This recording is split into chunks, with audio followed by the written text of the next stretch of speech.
Oo, at kasabay, Mayor, ng pagdagsa ng mas maraming turista, mapalokal man o internasyonal o foreign na mga turista, kaakibat niyan yung problema sa basura, yung problema sa traffic o Yes, yung sir. mga overdevelopment. Yes, Paano sir. niyo Yes. po nagagawa ito na hindi tayo Sir, matulad doon sa magkakaroon ng closure scenario ng Boracay?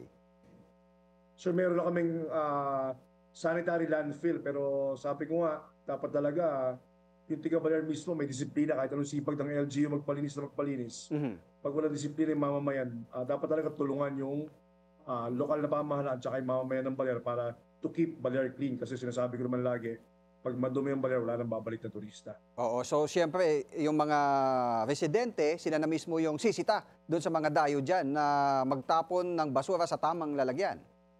Yes, sir. Tsaka dapat yung mismo mga residente may disiplina rin, di ba? Mhm. Oo. It goes hand in hand na tutulungan ng mga residente tsaka ang LGU Baler para po mapanatiling malinis at Mhm. maayos ang bayan ng Baler.